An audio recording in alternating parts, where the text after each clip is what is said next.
नमस्कार। सारे मुस्लिम देशों को खूनी रमजान मुबारक हो। अमेरिका ने खामनेई की हत्या कर दी है। सरकारी ईरानी टीवी ने इस तरह से रोते हुए मौत की पुष्टि की।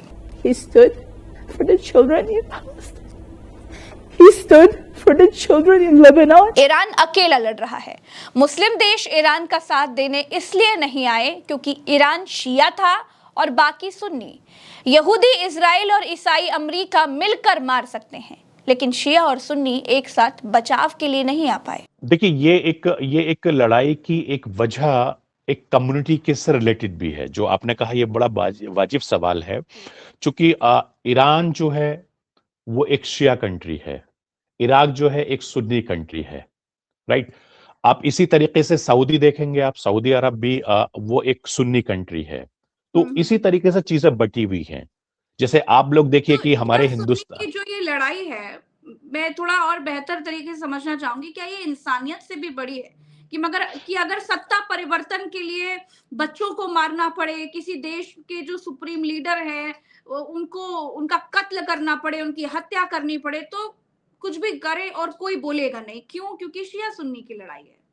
देखिए, मैं आपकी इस बात से 100% एग्री करता हूं, और as a Indian citizen, as a Muslims, मैं इस बात का घोर विरोधी शुरू से रहा हूं। चूंकि जो मेरे साथ काम करने वाले लोग हैं, मैं पिछले 25 सालों से मैंने बहुत सारे मीडिया चैनल्स को लॉन्च किया है, बड़ी बड़ी पोजीशंस में मैं काम करता रहा हूं। मैं जानता हूं, मुझे लगता है कि इंसानियत से बड़ा कोई मजहब नहीं होता। जब हम कल रोड पर थे तो वहां हर धर्म के लोग थे, हर तबके के लोग थे, जैसे हिंदुस्तान में भी हैं। बहुत सारे लोग की आइडियोलॉजी अलग होती है। भाई, आप कुदरत एक है।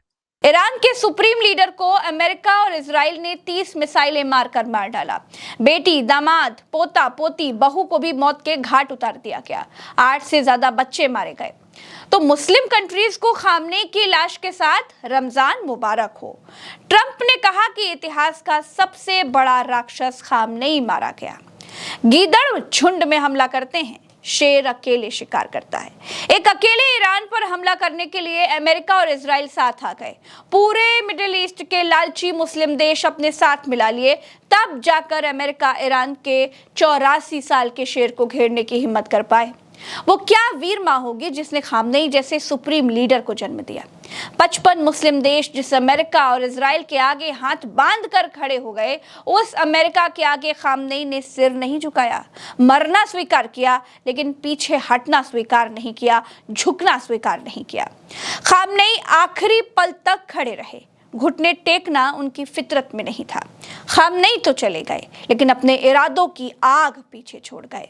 बात बिल्कुल आपने सही कही कि बहुत सारी उम्मीदें थी लोगों को, और बहुत सारी मतलब इस चीज का वो भी था कि शुरू में जब कतर का नाम आया था कि कतर ईरान के साथ खड़ा हो जाएगा, फिर नाम आया था टर्की का कि टर्की साथ में खड़ा होगा, फिर बीच में नाम आया था रशिया और चाइना के कि रशिया और चाइना फुल सपोर्ट दे रहे हैं।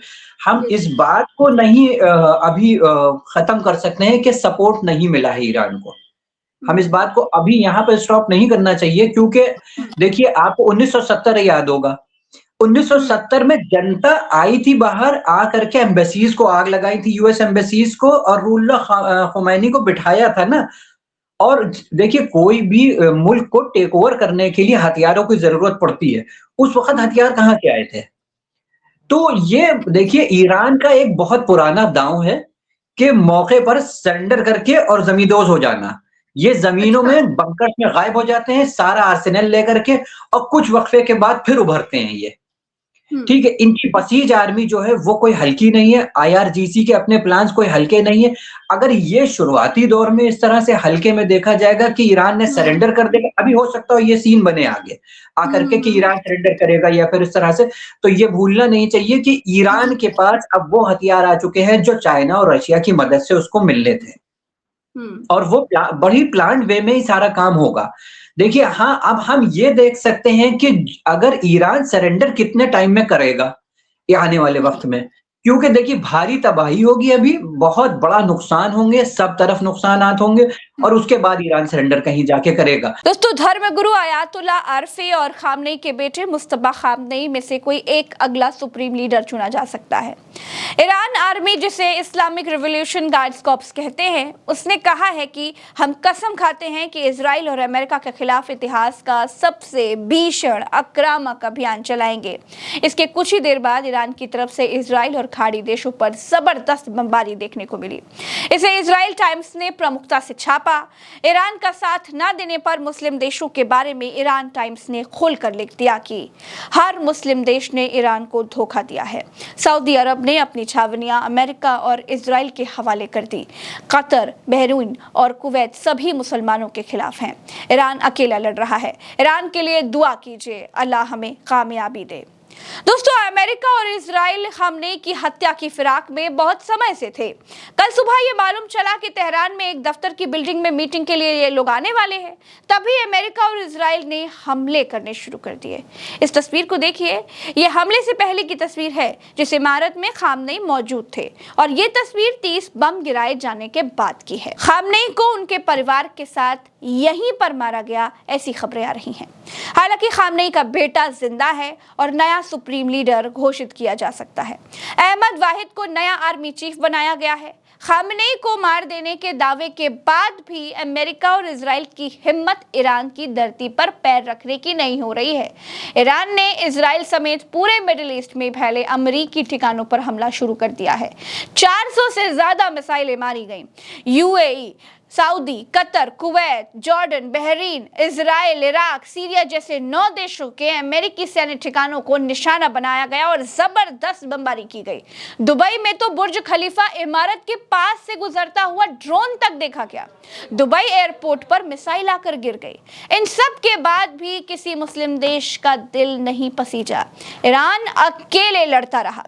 ईरान में 200 लोग मारे गए, 700 लोग घायल हैं। ट्रंप ने कहा, हमने ईरान पर हमला इसलिए किया था क्योंकि हमें ईरान में सत्ता परिवर्तन करना था। खामनेई के मारे जाने से अब बातचीत और नेगोशिएशन आसान हो जाएगा। दोस्तों, ईरान ने हॉर्मुज स्ट्रेट का रास्ता बंद कर दिया है। अब किसी भी जहाज को इस रास्ते से आगे जाने की इजाजत नहीं दी जाएगी।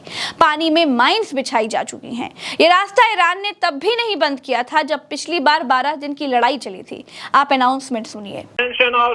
This is Sepah Navy, Iran Islamic Revolutionary Guard Corps Navy. From now on, all navigating through the Strait of Hormuz is forbidden. No ship in every type is not allowed to pass from the Strait of Hormuz till next notice. This is Sepah Navy, out.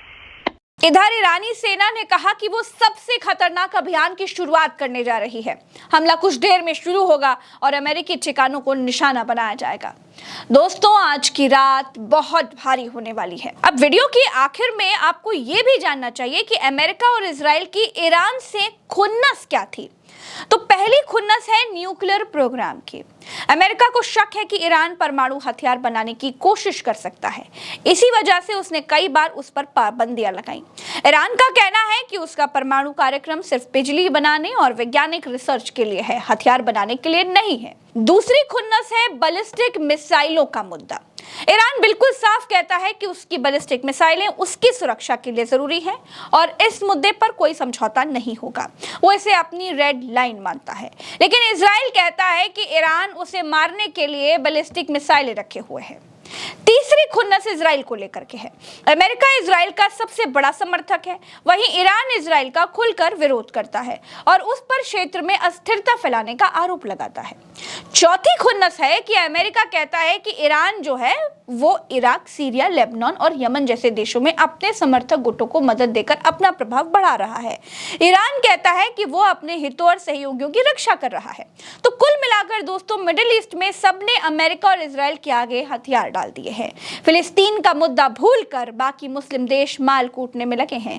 Iran ही एक ऐसा देश है जो फिलिस्तीन की बात करता है, जो अमेरिका और इजराइल को चुनौती देता है। अमेरिका और इजराइल के आगे सिर ना झुकाना ईरान की सबसे बड़ी गलती है, जिसकी सजा उसे दी जा रही है, वरना इजराइल को 193 देशों में केवल 163 देशों ने देश की मान्यता दी हुई है। यूएई और बहरीन को छोड़कर खाड़ी के किसी देश ने इजराइल को देश के तौर पर मान्यता नहीं दी। कलयुग में ये समय आ गया है कि इजराइल, जिसे खाड़ी के देश ही नहीं मानते, जमीन खोर मानते हैं, शरणार्थी मानते हैं, वो इजराइल ईरान पर हमला इसलिए कर रहा है क्योंकि उसे ईरान से खतरे का अंदेशा है। एक बात और बता दूं दोस्तों, खामनेई की हत्या रमजान में हुई है। हजरत अली की हत्या भी रमजान के पाक महीने में हुई थी। 661 ईस्वी में रमजान की 19 तारीख को सुबह फजर की नमाज के दौरान इराक की बड़ी मस्जिद कूफा में खारिजी गुट के एक अब्दुर्रहमान इब्न मुल्ज़म ने जहर लगी तलवार से हजरत अली के माथे पर वार किया था। यह वार सजदे की हालत में या फिर सजदे से उठते वक्त हुआ था। हजरत अली गंभीर रूप से घायल हो गए थे। जहर के असर और घाव की वजह से वो 2 दिन बाद रमजान की 21 तारीख को शहीद हो गए। मेरे साथ फिलहाल इस खबर में इतना ही। इस पर आपकी क्या राय है कमेंट में बताइए।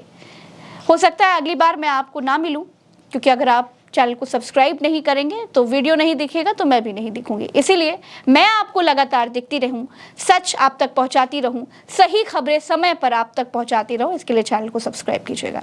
चलते हैं, नमस्कार, राम राम, दुआ सलाम, जय हिंद।